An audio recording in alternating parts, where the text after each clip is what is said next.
Nice launch trajectory and countdown net. Pad is clear. 10, 9, 8. Launch auto sequence has 7, started. 6, 5, 4, 3, 2, 1. Go for launch.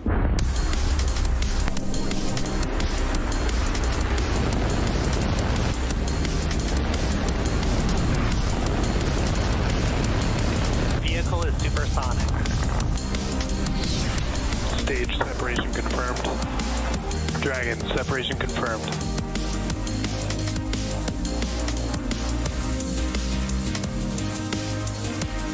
Stage 1 is transonic. Landing legs have deployed. And Falcon 9 has landed.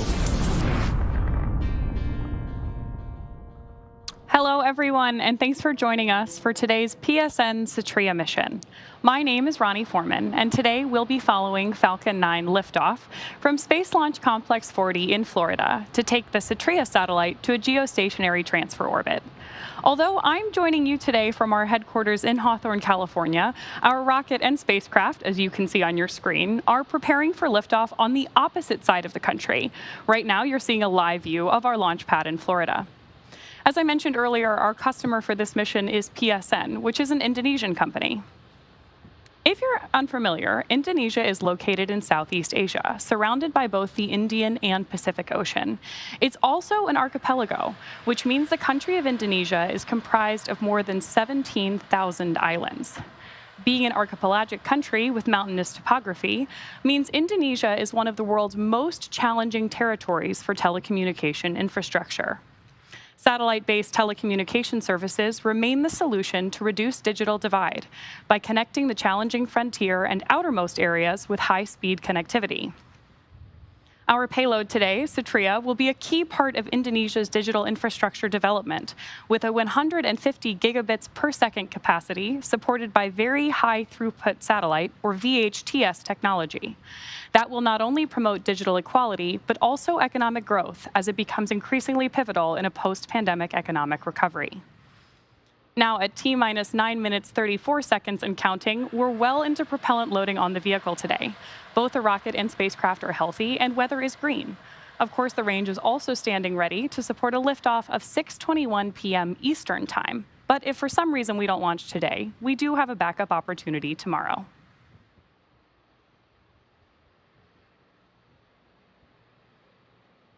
Hey everyone, Soumya Srivastava here, joining Ronnie to guide you through the PSN SATRIA mission today. The rocket on your screen is Falcon 9 and gets its name from the Millennium Falcon from Star Wars and the 9 Merlin engines located at the very bottom of the vehicle. Standing at around 230 feet tall, Falcon 9 is loaded up with nearly 1 million pounds of fuel and liquid oxygen prior to liftoff and is able to transport payloads like today's satellite and people to various orbits in space.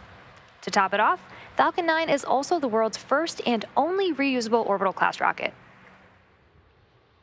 The F9 rocket you see on screen is made up of 2 main stages. The first stage, or booster, which is the largest section towards the bottom, and the second stage, which will eventually take up our payload to its destination in space. You might be able to tell from the soot around the bottom that the first stage supporting today's launch has seen its fair share of space travel. That soot that you see all around the first stage is formed when the carbon-based fuel we use, RP1 kerosene, is burned. And as the booster approaches the landing site during descent, it does a long re-entry burn to slow down prior to re-entering the atmosphere. And because the re-entry occurs engines first, the booster flies through its own plume, which then deposits the soot onto the rocket. And if you watch the feed from the onboard camera during landing, you can see the soot sticking on the lens. Flying for a 12th time today, a few minutes after liftoff, we'll be attempting to recover the booster once again on our drone ship, a Shortfall of Gravitas. And as mentioned, there are 9 M1D engines at the bottom of the booster that are used to accelerate the vehicle through the Earth's atmosphere. Moving up, the first and second stages are connected by the inner stage, which has pneumatic pushers that allow stage separation during flight. The inner stage also houses the Merlin vacuum, or MVAC engine, that's connected to the second stage. The Merlin engines at the bottom of the first stage and the MVAC are nearly identical, except the MVAC engine has a larger nozzle that allows the second stage to perform better in the vacuum of space. And we'll probably have some really great views of the MVAC and planet Earth after liftoff, so stay tuned for those. And at the very top, we have the payload fairing. The fairing's job Engine chill has started. The fairing's job is to protect the payload from aerothermal loads, heating, and contamination during ascent. Much like our first stage, we recover most fairing halves and use them again on future launches. The fairing halves supporting today's mission are also flight-proven, with one half flying for its 7th time and the other its 9th. Once we reach the vacuum of space, the fairing halves will separate, and we'll attempt to recover them again using our recovery vessel, Doug. Now, with liftoff in about 6.5 minutes from now, let's learn a little bit more about the mission at hand.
Today's launch actually marks SpaceX's 240th overall mission and our 128th mission from the launch pad on your screen.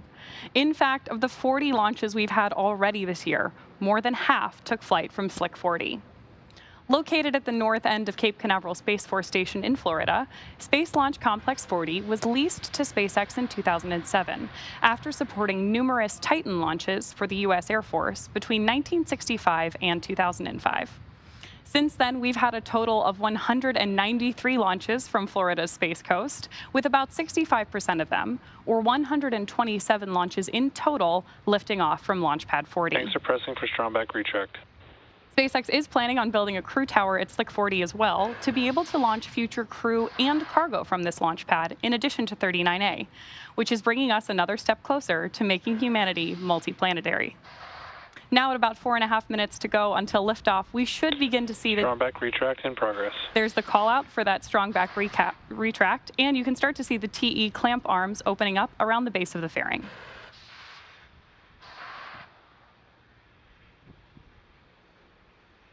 You can now see those clamp arms opening up, and as Ronnie mentioned, once the clamp arms are fully opened, the TE, which is hinged, will retract away from the vehicle in preparation for launch. You'll also hear it referred to as the strongback over the nets. And at this point in the countdown, both the first and second stages are nearly fully loaded with 1 million pounds of kerosene fuel and liquid oxygen. Both the first stage and second stage should finish loading propellant about a minute apart from each other. The first stage finishes up at about T-minus 3 minutes, and the second stage at T-minus 2 minutes. You may have noticed the white clouds around the vehicle. Those clouds are actually vented chilled gas from above the LOX tank liquid surface that we vent overboard to maintain pressure in the tank as needed. And when that gas comes out into the Florida air, the humid air condenses into those clouds that you're seeing. And then at T-minus 60 seconds, Falcon 9 will be in startup. And that means that the rocket's autonomous internal flight computers will have taken over the launch countdown. And there was that call out there for stage 1 LOX load completion. And just inside of T-minus 2 seconds, we light the Merlin engines for liftoff. The PSN SATRIA payload continues to be healthy, and the Falcon 9 team is currently tracking no issues on the rocket.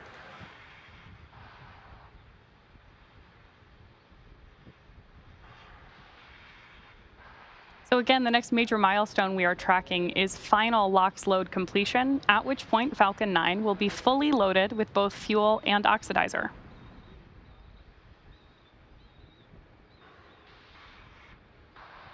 Picture perfect day on the coast of Florida, too.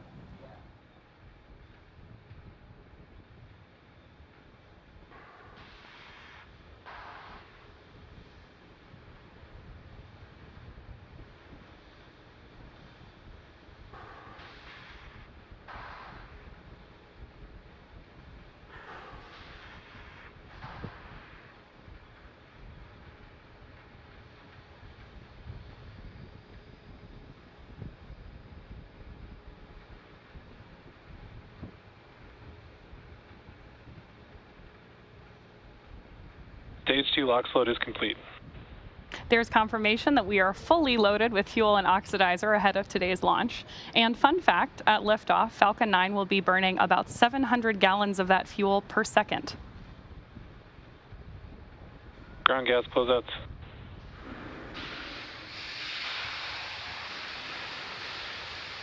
As some of you mentioned earlier, that white cloud that you see venting away from the rocket is totally normal and nothing to worry about.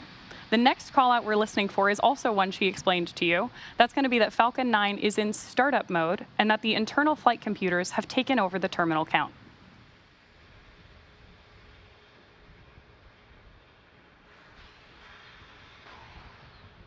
Falcon 9 is in startup. The final milestone we're listening for on the nets is the call out from the launch director that we are go for launch.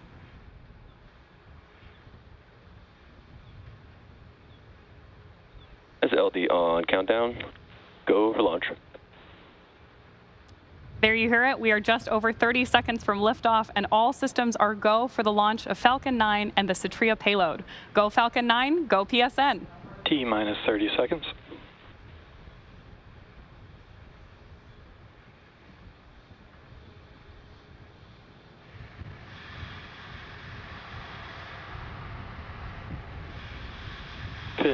Seconds.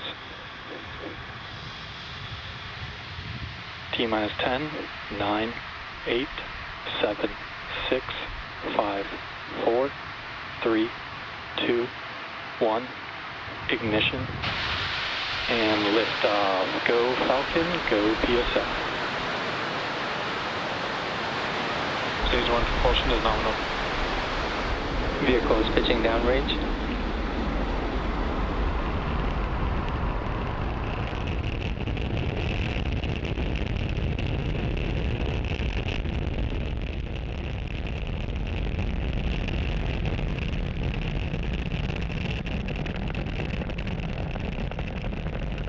That incredible view means that Falcon 9 has successfully lifted off from pad 40. And right now we are throttling down to prepare for max Q in about 30 seconds. As you may have heard us explain before, this is the period of highest aerodynamic pressure on the vehicle. Power and telemetry nominal. That's because at this point, we are seeing the greatest difference in dynamic pressure, which is increasing with the rocket's speed, and ambient static pressure, which is decreasing as we move up through the Earth's atmosphere. Vehicle is supersonic. With that call out, we know that Falcon 9 is moving faster than the speed of sound.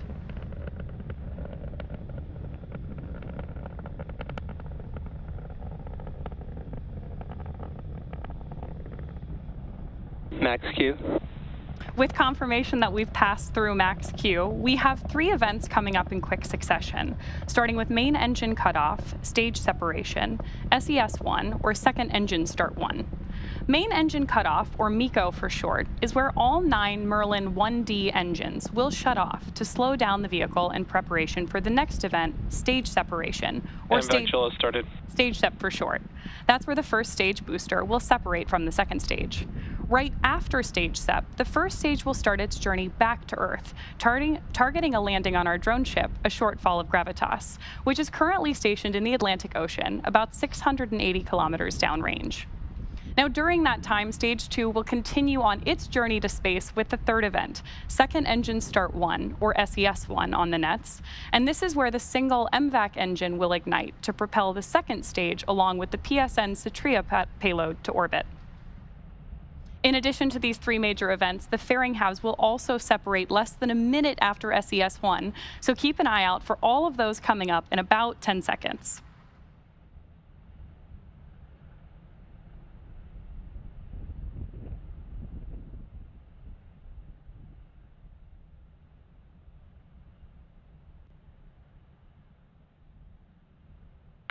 Main engine cutoff.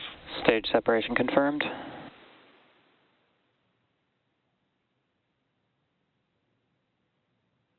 MVAC startup.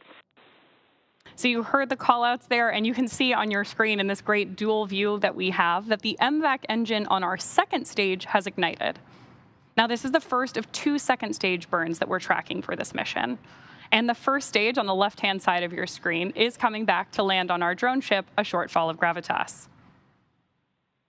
Now, we are also expecting fairing deployment. Both vehicles are on nominal trajectories. With that, we know that both vehicles are headed in the right direction. And as I was describing earlier, we are expecting fairing separation in just about 5 seconds.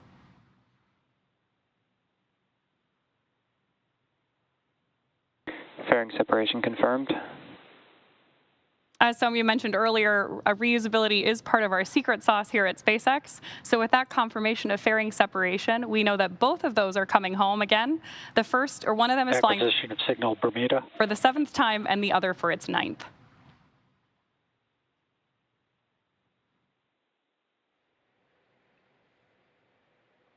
It's now T plus 3 minutes and 55 seconds into today's mission, and we have a great view of stage 1 on the left and stage 2 on the right. In order to complete today's landing, the first stage has 2 more burns left. Next up will be the entry burn, where 3 of the Merlin engines on the first stage will reignite, and this will help slow down the F9 first stage as it re-enters the upper part of the Earth's atmosphere. That entry burn should start in about 2-ish minutes from now and will last about 20 seconds.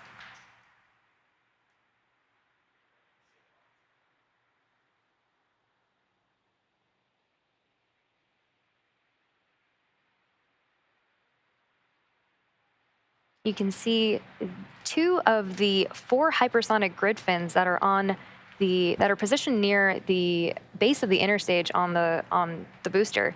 And stage 1 is currently using nothing but the grid fins for steering as it's returning back to Earth.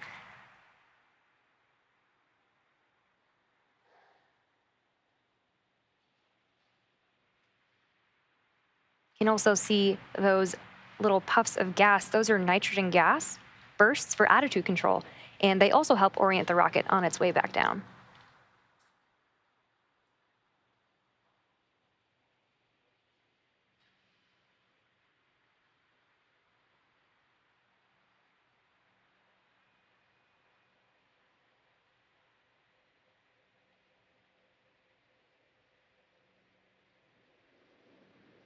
And some really awesome views of planet Earth behind stage 2.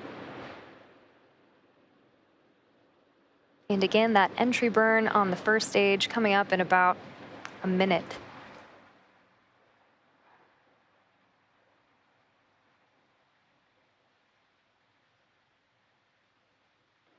Both vehicles are on nominal trajectories.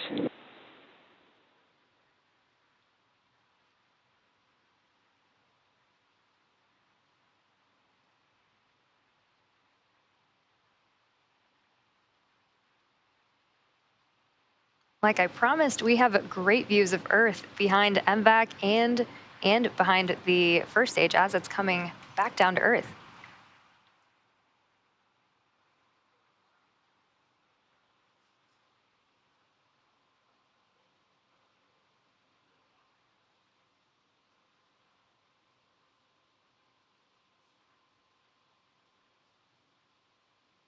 Stage 1 entry burn startup.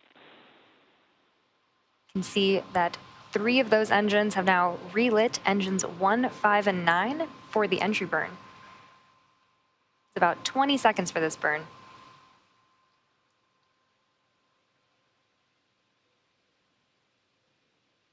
Stage 1 entry burn shutdown.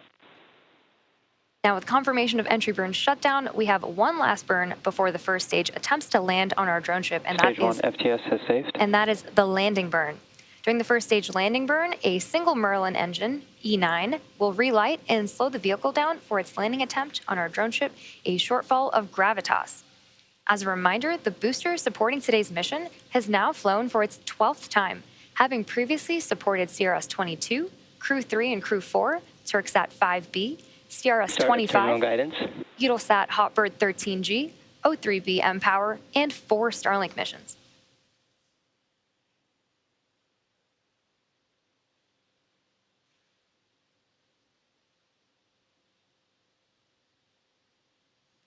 We'll also be coming up on SECO 1, or second engine cutoff 1, in about 30 seconds from now. Stage 1 transonic. Stage 2 FTS was saved. You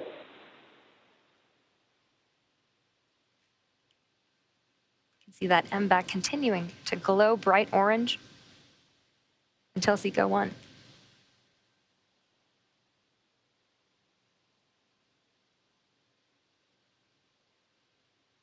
Nominal orbit insertion. MVAC shutdown. Great callouts for SECO 1 and nominal orbital Stage 1 landing insertion. burn.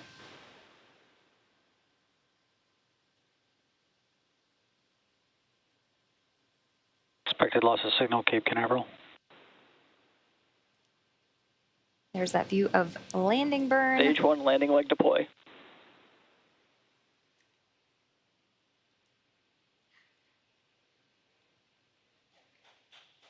And a great view of landing. This landing marks the 12th successful landing for this particular booster and marks our 201st overall successful recovery of an orbital class rocket. In addition to landing with confirmation of successful second engine cutoff and good orbit, we are going into a coast phase up until the second relight of our MVAC engine on the second stage, which will be followed by payload deploy. Till then, sit tight and we'll see you back here at the T plus 27 minute mark.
Expected loss of signal, Bermuda.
sat there and looked at a rocket from Mars, and you just boggled the mind and mind and mind and mind.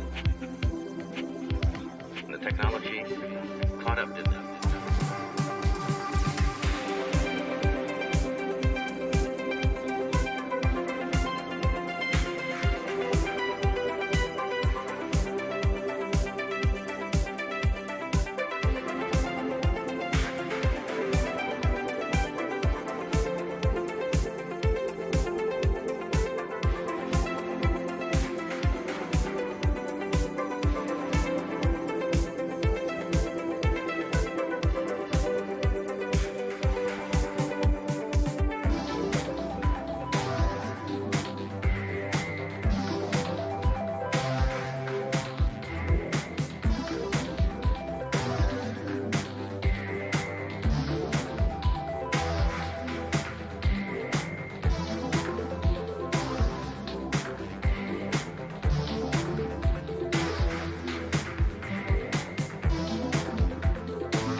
acquisition of signal carbon.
Welcome back to the live webcast for the PSN SATRIA mission.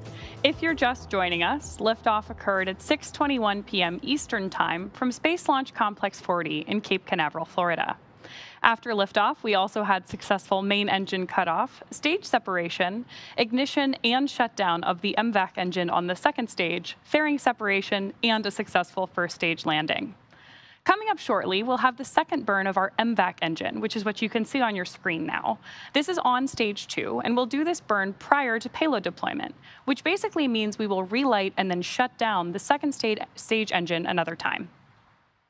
Now, we are expecting this burn to last just about a minute. Beautiful views from up in space there on your screen right now. And we're essentially using this to finalize the placement of stage 2 and the payload in our desired geostationary transfer orbit. That also means that this will be the last burn of stage 2 before we deploy the payload today. We're expecting about another 30 seconds on this engine burn.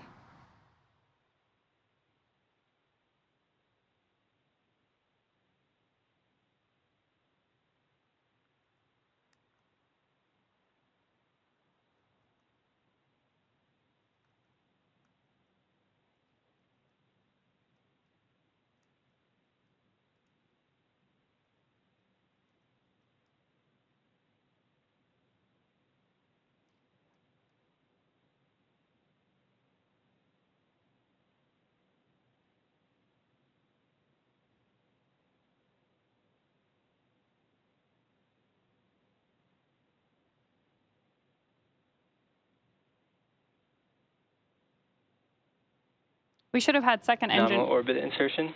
And there you hear, we've had second engine cutoff and nominal orbital insertion. So with confirmation of both the second engine cutoff and start and cutoff, we will join you live to cover that payload deployment in about 6 minutes. So sit back, we'll see you in a few.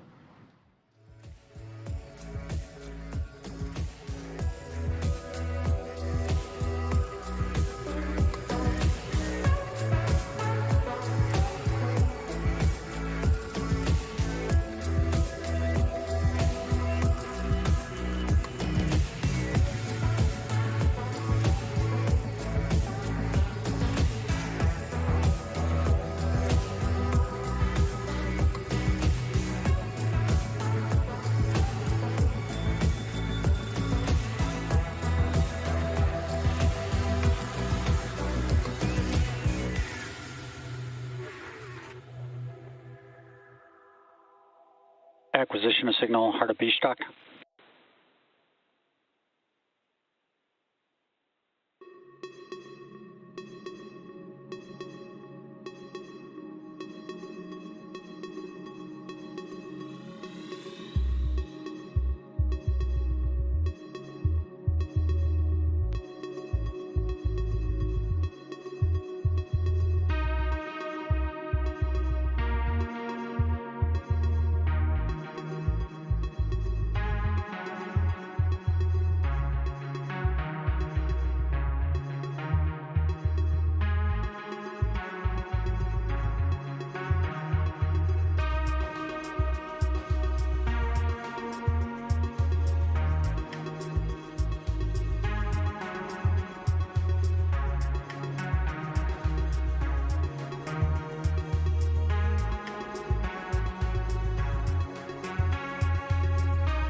Acquisition of signal Mauritius.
Thanks for joining us once again for the PSN SATRIA launch.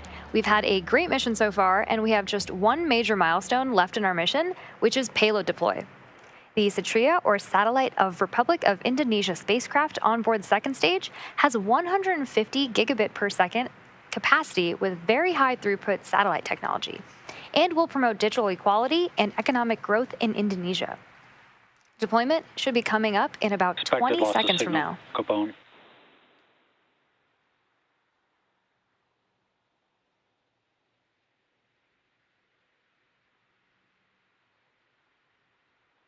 You can see the payload on your screen right now.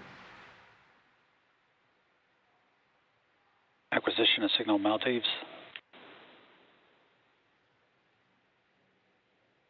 Payload separation confirmed.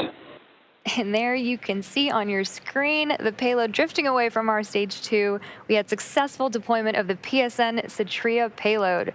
And with that confirmation, we will bring today's webcast to a close. Today's mission marked SpaceX's 240th overall mission to date and 41st mission of this year.